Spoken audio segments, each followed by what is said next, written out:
I mean, the whole thing about pop music is that you're ripping off as many people as you possibly can, and the trick is just listen to the right people. At first, Blur were a band that prided themselves on their Britishness.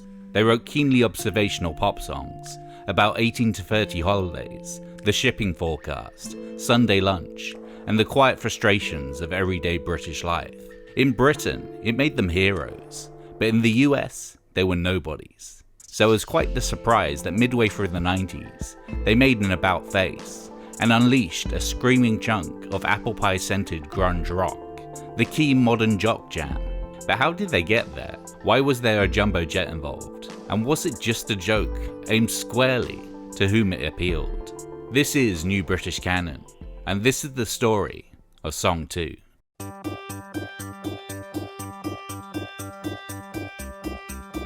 Midway through 1995, Blur was set to be the biggest British indie band since The Smiths. 2 years prior, Blur, alongside Suede, had set the tenets of Britpop in place with their second album, 1993's Modern Life is Rubbish. It was a reaction to their particularly tedious 1992 US tour, where they were beset by homesickness and bombarded by American grunge rock.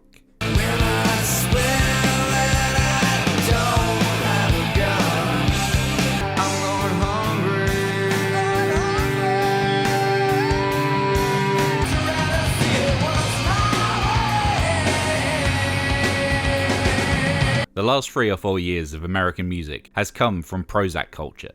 If you tell a whole nation it's dysfunctional, it becomes dysfunctional. Tell someone they're depressed often enough, and they are. But really, the idea of wallowing in self-pity is ridiculous. That's something you do when you're 8 years old. Rejecting the Seattle sound, the album was filled with British songs with British themes, inspired by British pop music. Blur's Modern Life flitted between the early XTC post-punk of Advert. This is pop, yeah, yeah. This is pop. Say something else. The madness stomp of Sunday Sunday.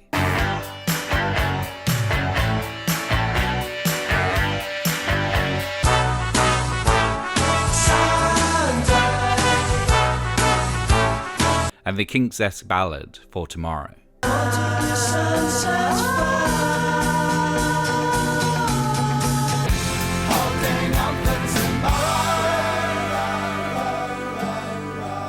Though it initially didn't sell as well or chart as high as their baggy debut, Leisure, it set the template from which they would capitalise on 11 months later with Parklife. Lead single The Irresistible Indie Disco Girls and Boys would be their biggest single yet. Girls who are boys, who like boys, who think girls, who do boys like their girls. A number 5 hit when indie bands rarely charted in the top 20. Lyrically, songwriter Damon Albarn was writing kitchen sink dramas, skewering everyday life, telling vibrant stories of characters struggling with modern British living. The bored civil servant of Tracy Jacks. Just getting past 40, Tracy Jacks, and all the seams are splitting. The well-to-do car enthusiast of London Loves. The lights are magic, and he feels lucky, and he's got money. And the teenage layabout of Jubilee. Jubilee slouches in the settee, he's losing all will to move. Not to mention all the people, so many people, of the title track. I get up when I want, except on Wednesdays when I get rudely awakened by the dustman. Though only a handful of the tracks on Parklife would embody this character song format, it would be the thing journalists latched onto, Albarn keeping his emotions at arm's length. In interviews, Albarn talked not about himself, but about football and lager. Many also felt that with his artist parents, he was cosplaying as working class, stealing valour from those who had to struggle. It seemed to be in the air, that kind of patronising social voyeurism, slumming it, the idea that there's a glamour about low rent, low life. I felt that of Parklife, for example, or Natural Born Killers. There is that noble savage notion. But if you walk around a council estate, there's plenty of savagery, and not much nobility going on. Parklife quickly went platinum in the UK, and by mid-1995, Blur's success had allowed other British indie groups, buoyed by the NME and Melody Maker, to become pop stars. Just put your hands up, it's the rage, yeah.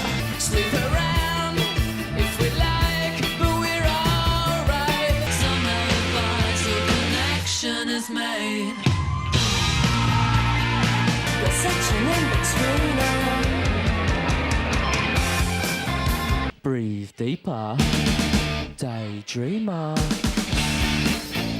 A certain kind of guitar-based indie became the mainstream. Also lumped in with Britpop were a band from Manchester with a love for Beatles melodies and Sex Pistols guitars.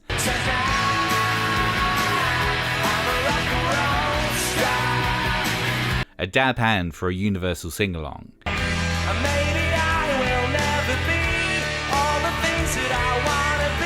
And the occasional clunky lyrical conceit.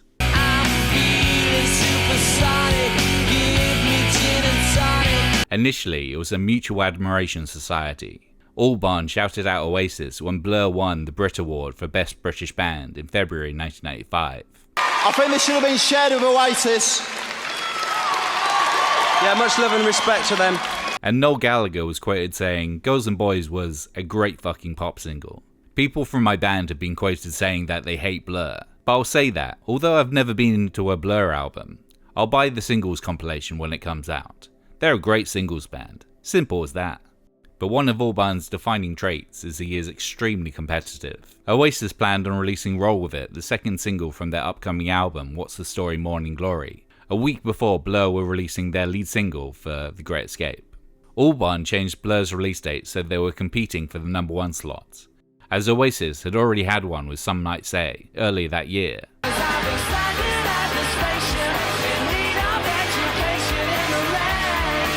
And Albarn felt it was now their chance. Problem was that by putting the two most beloved bands in the Britpop microcosm head to head, Albarn had put his hopes on his band being the biggest, not the best. It was about quantity and not quality. And so in this moment, he'd unknowingly lit the fuse to Britpop's eventual destruction.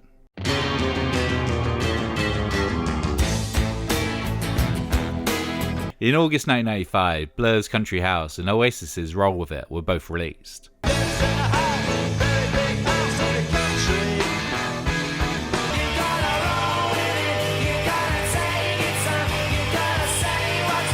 Though Blur would win the media-inflated Battle of Britpop, behind the scenes all was not well within the band. Guitarist Graham Coxon despised everything to do with Country House, its self-parody Oompa sound, and its cheesy Damien Hirst-directed music video.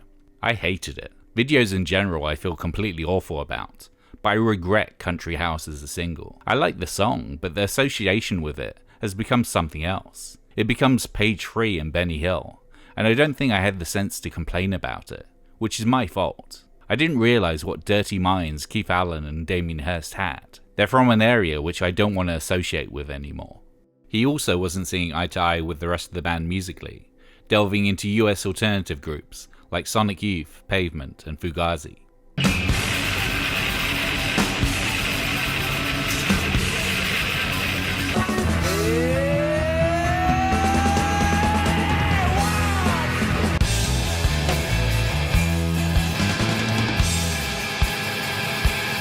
He was also becoming increasingly antagonistic to the roistering of bassist Alex James. I hate a lot of the things Alex stands for. I don't want people to think it's what this band is about. All that Groucho Club bollocks, and him going on about birds and boozing all the time. I hate that. The night Country House got to number one, the boys from Blur celebrated at Soho House, and Coxon, unhappy with the direction everything was taking, drunkenly attempted to jump from a 6-story window, Albarn managing to talk him out of it.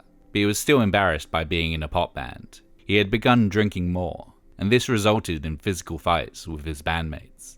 I think I was hideous to be around, actually. I was horrible, if you think about it. I was probably the worst to get on with in a situation like that. A claustrophobic situation. I'm not good at making people feel at ease. Everyone I cared about was upset all the time. They said I was just not very nice. Albarn was similarly feeling the pressure. The success of Parklife had made him one of the most recognisable faces in Britain. His relationship with Justine Frischmann of Elastica was tabloid fodder, and he was starting to have panic attacks. Other songwriters who had been in a similar position had put those feelings into song form, i.e. Help or Sensi's Working Overtime. Help, I need somebody, help, not just anybody. Help. 1, 2, 3, 4, 5, Sensi's Working Overtime. Albarn's song about wanting to get off the fame roller coaster was his band's first number one. further exacerbating the situation. He's reading Balzac, looking bad prose. It's a helping hand that makes you feel relative life. Country House is about panic attacks. I wrote it when Kurt Cobain died, because I think he might have suffered from them. It's not about him, it's about myself. But I was feeling pretty fucking down, and it somehow mutated into this jolly, up-tempo comedy record.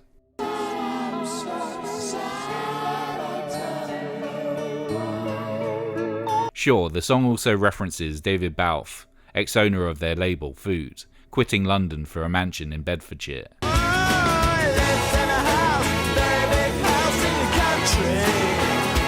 But when Country House beat Oasis, it made everything in Albarn's world many multiple times worse. Becoming quantifiably the biggest band in Britain, at least momentarily, was a Poison Chalice. This is not an exaggeration. It didn't matter what street I was in. If someone saw me from a house, they'd open the window and put on Oasis. And every single shop I went into, as soon as I walked through the door, it would Oasis. They'd be like, you know, a little bit of kind of excitement, and then Oasis would come on. Didn't matter where I went. When Oasis did release their second album, What's the Story Morning Glory quickly became one of the biggest albums in UK chart history. Blur's The Great Escape sold admirably, but was dwarfed by their former peers. The album itself had been rushed to completion while Blur was still promoting Parklife. The circumstances under which The Great Escape was made were difficult. We had journalists coming down during recording. The Brits happened straight in the middle of it. I was just worn down by this depression, blah blah blah. To make a record on top of that is a nightmare.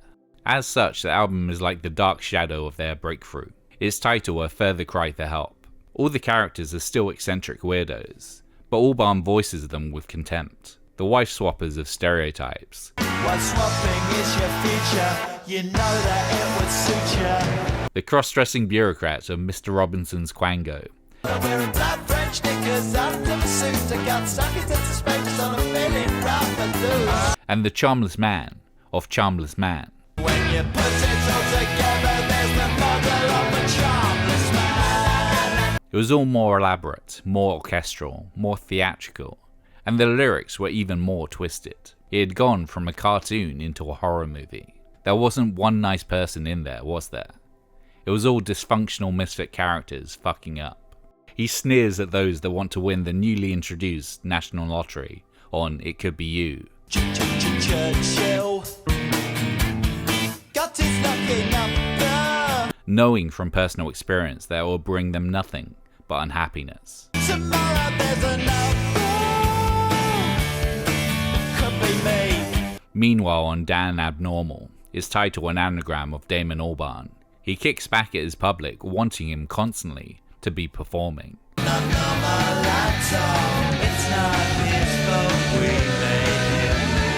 Mixing his desire for normality with allusions to video game violence.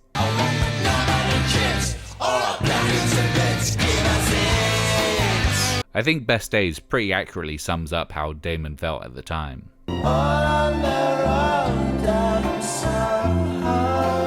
Take Us Home. This is him thinking, I need to let people know how I feel. He was weary of it all by now, the fame and the partying. Its skyscraping high point, the Universal, continued the prosaic imagery. How we like to sing along, though the words are wrong. Imagining a soma-like drug that would help people ignore the ills of modern society. Yes, it really could happen. Perhaps due to public fatigue, it only reached number 5. A crushing disappointment after Oasis's anthemic follow-up, Wonderwall, managed to get to number 2. I said maybe. As if to compound the wrong-mindedness of Albarn's decision to face the Manchester group, who would be questioned about them in every interview forever after. Bristling at the unflattering comparison, but always ready with a snappy soundbite, Albarn told Q Magazine in March 1996, "The only thing we've really got in common with Oasis is the fact that we're both doing shit in America." Oh no, Damon, no. The short-sightedness of that statement was revealed almost instantly. The same month those words were printed, Oasis properly smashed the US. A mixture of Wonderwall and Champagne Supernova were blaring out of every radio, and by the end of 1996, What's the Story Morning Glory had gone 4 times platinum. Not only were Blur no longer the biggest band in Britain, they lost the chance to be the biggest in the US also.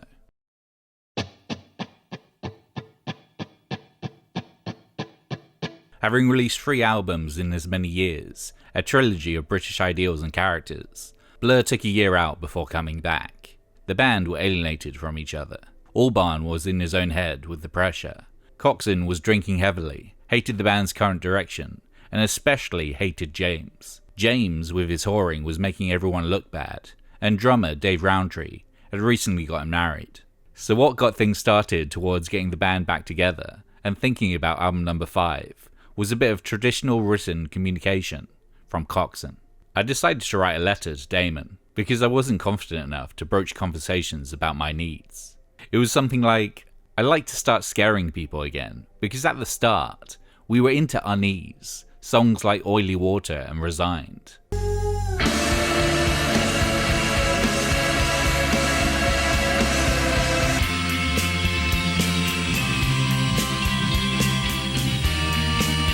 Let's make a bloody row and have fun. They returned to the same producer that had helped them fashion the Life trilogy, Stephen Street, though effort was made to switch things up. With their prior albums, the songs were mostly written by Albarn before recording sessions began, at which point the other band members would augment them with their additions. Instead, much of this self-titled album would be formed in the studio. We started realising that maybe there is some worth in kind of jamming, and we'd always had a bit of a laboratory approach to recording before. I think we just left more space. We were no longer putting funny rhubarb and custard keyboard sounds and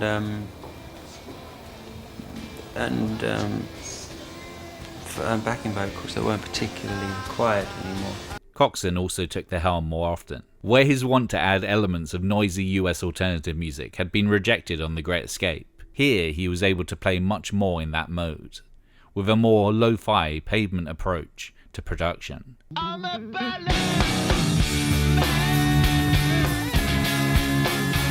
As well as louder, fuzzier guitars.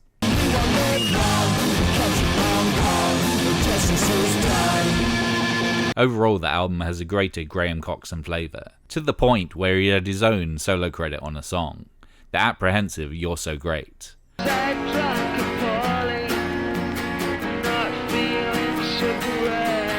A remarkably sad ode to his continual drinking and his inability to quit effectively.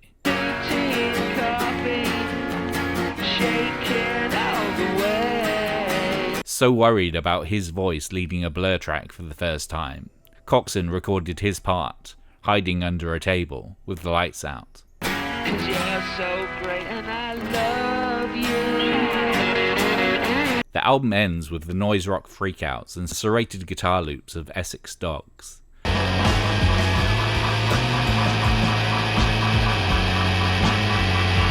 Not only letting Coxon off the chain guitar-wise, but employing sampler technology that would continue on their next album, 13.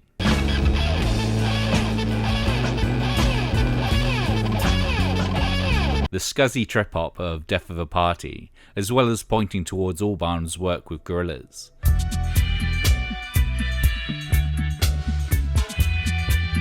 Death of the party. Signalled the end to the Cool Britannia lovin'. Came as no surprise. The purpose of the album was clear, to kill the Britpop sound they'd invented.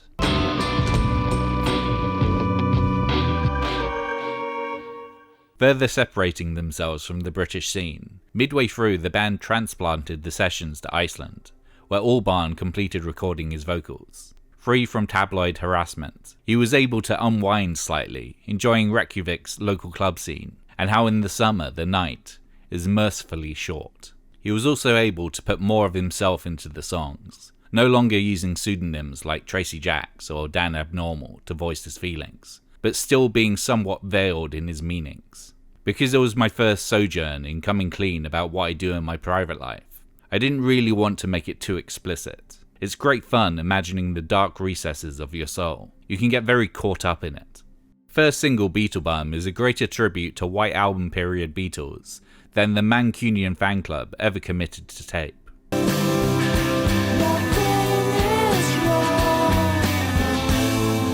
But its subject matter is elusive. Many thought it was about Frischman, and in part it is. What you done? Like the Baudelarian libertines they were, and like a lot of the others in the Britpop scene, several members within the Elastica camp had been smoking heroin. Just get numb. And Albarn was curious. And when she lets me slip away. Beatlebum is about heroin, which I didn't know when I recorded it.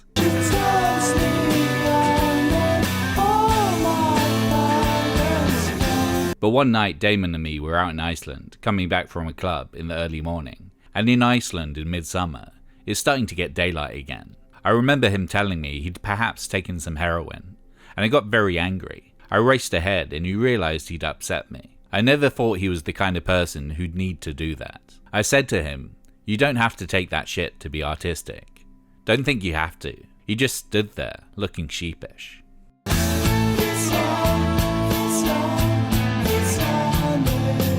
Amongst all the musical innovation and Albarn feelings, there was still time for some kinksy classic Blur fare in the form of Look Inside America. Look inside America.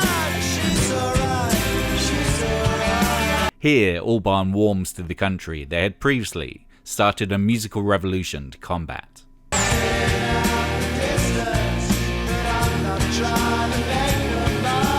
Like the Jam and the Smiths before them, the US had never really fully understood Blur, and though both Oasis and Elastica had made ground over there, their self-titled album was where Blur said out loud that they didn't care. But then Song 2 happened.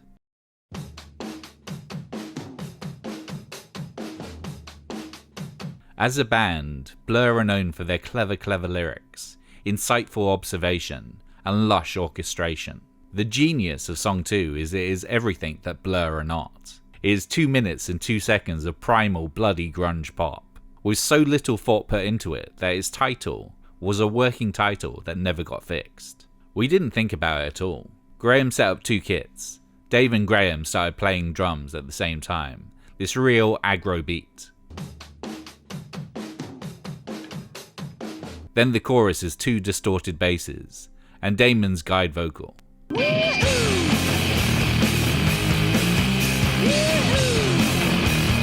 It was kind of a throwback. We'd always done brainless rocking out, though maybe it's not what we're known for. In part, Song 2 is a throwback to the single they released just before that fateful US tour that poisoned them on the land of the free, 1992's punky horn-led pop scene.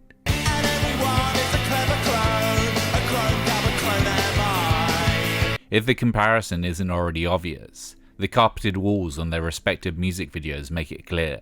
They are here to be loud. Shaking with anticipation, dripping with sarcasm, the song was like Teardrop Explode's Reward had been covered by the Sex Pistols.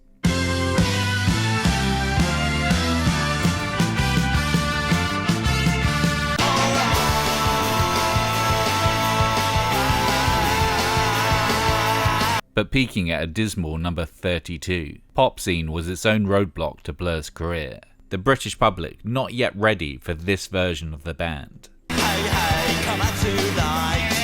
Hey, hey, come out tonight. But while Pop Scene takes from the Jam and Gino-era Dexy's Midnight Runners, Song 2 is a compact parody of the US grunge movement that had so thoroughly irritated them in years prior. The monstrous drums, the whisper to a raw structure,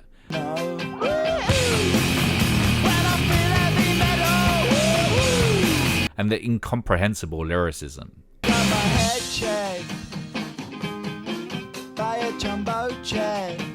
Simply, it's an over-caffeinated retelling of Smells Like Teen Spirit.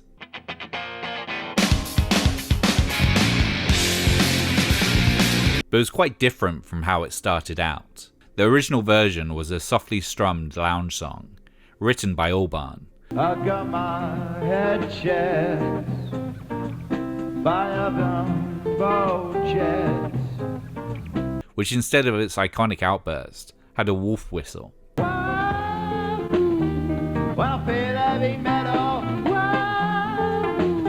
Coxon yes-anded by saying awesome, but what if it was a third faster and as loud as possible?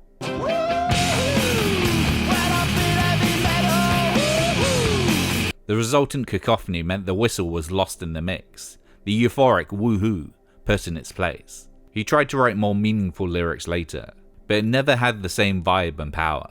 The woohoo was something he came up with to fill in a gap, a guide vocal. But we knew as soon as he did it, hey, this is quite universal. We should keep that. The touring keyboardist during the Great Escape tour, Diana Goodkind, suggested that the sound of Song 2 was inspired by their support band. I'm a good guy for a gal. Damon had written a couple of songs while on the road in the States, and I remember him playing them to us at soundcheck over there. I personally suspect they were very much influenced by the sound of the Rentals. The tracks were Chinese Bombs and Song 2. The distorted bass crunch and a woohoo-hoo refrain of Friends of P perhaps inspiring Song 2? It could happen. Blur appearing on French TV performing the Rental song with that band's Matt Sharp offers further evidence for this theory. Somebody's fame and fortune.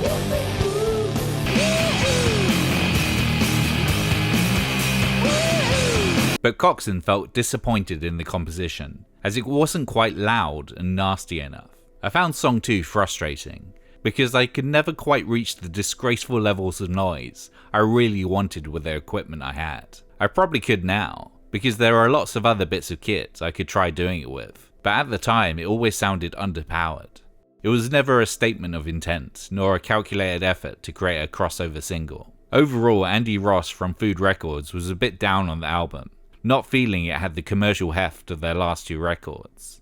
Blur themselves were glad to be consciously awkward for once. But when they played it to the marketing director of Parlophone as a joke, this abrasive piece of noise that they never expected to be taken seriously, they were surprised by his reaction. We played him Song 2 as a bit of a test of whether he was on our wavelength. We told him this was the second single. Of course, we had no idea that it would be. He sat there grinning, definitely a single.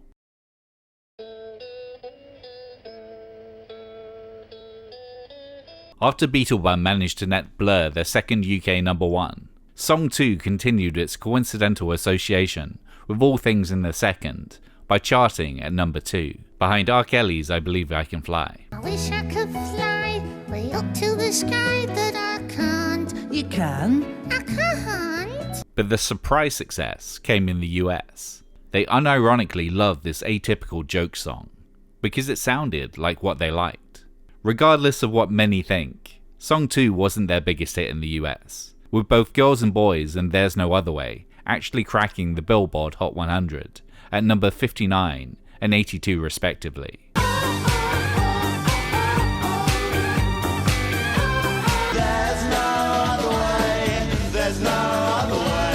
Song 2 was merely a hit on modern rock and mainstream rock radio, but that didn't stop it being used on the Starship Troopers trailer, FIFA 98, and pretty much every American sporting event from then on. What a ridiculous thing that was. Song 2 made more of a difference financially than anything else. It could have made a hell of a lot more difference actually, if we listened to the devil even more. The American Army wanted to use it as the theme music for video packages when they unveiled the brand new stealth bomber. They were offering phenomenal amounts of cash. We couldn't agree to it, of course, but it was quite cool. The album would end up being their best selling in the US, being their only record to go gold over there. But it was overshadowed critically by two other events in British guitar music: Radiohead's OK Computer and The Verve's Urban Hymns.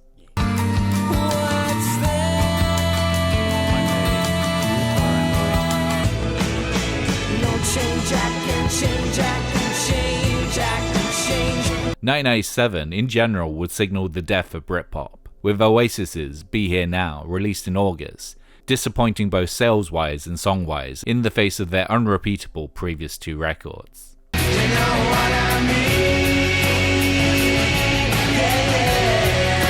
For Blur's follow-up, sixth album 13 from 99, they would move on from Stephen Street and hook up with electronic artist William Orbit. The LP was greatly impacted by the breakup of Albarn and Frischman, with the ballads Tender and No Distance Left to Run focusing on the fallout. Tender is my heart, I'm screwing up my life. It's over. Coxson's Coffee and TV would get some play on MTV, but never became the monster Song 2 did.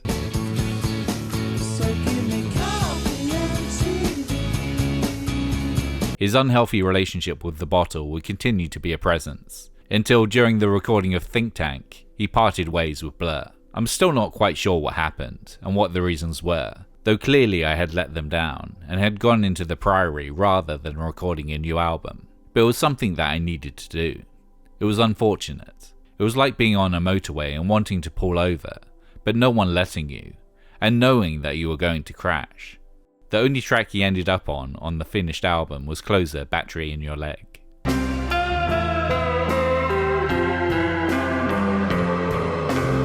Blur ceased activity after the successful 2003 tour for Think Tank, only to periodically reform with Coxon from 2009 onwards. They have since recorded 2 more albums between Albarn and Coxon's various side projects, 2015's The Magic Whip and 2023's The Ballad of Darren. As well as being the sole reason menswear exists, Blur's influence has been far-reaching. Their intrinsic Britishness and observational insight can be heard in a lot of the new Enemy Revolution bands. Find me in the matinee, dog of the matinee, it's better in the matinee. You were more distressing sights than that of an Englishman in a baseball cap.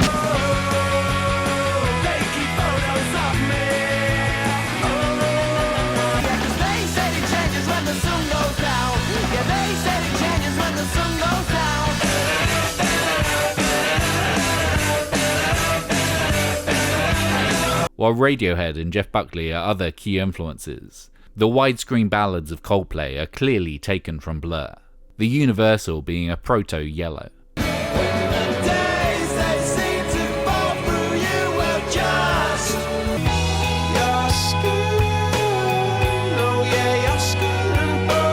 My Chemical Romance's Gerard Way is also a vocal fan.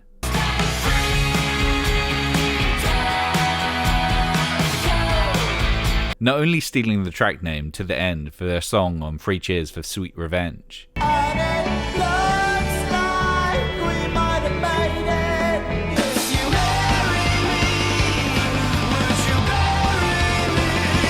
also getting the band to cover Song 2.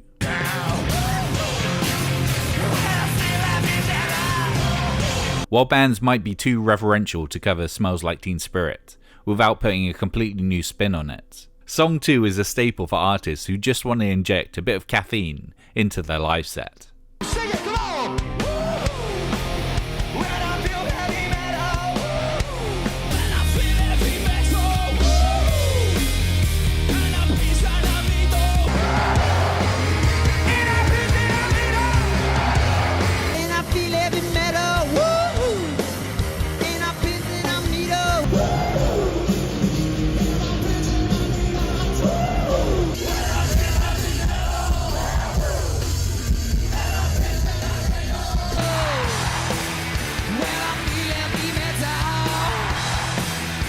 Heard that Robbie Williams is ending his shows with Song 2, and the majority of the audience there probably think that he wrote it now, which is a bit annoying. Even Blur themselves of late relished making crowds feel heavy metal for those 2 minutes. At festivals and stadiums throughout the world. That was until their underwhelming crowd at Coachella 2024.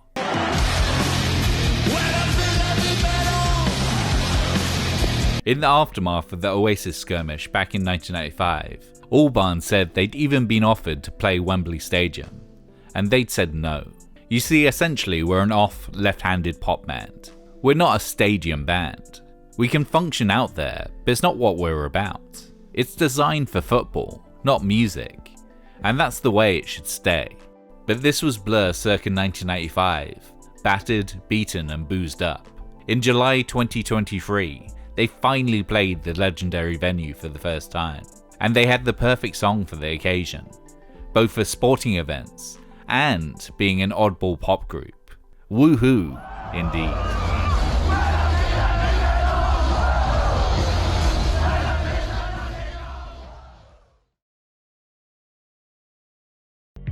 Thanks for watching. What's your favourite Blur album?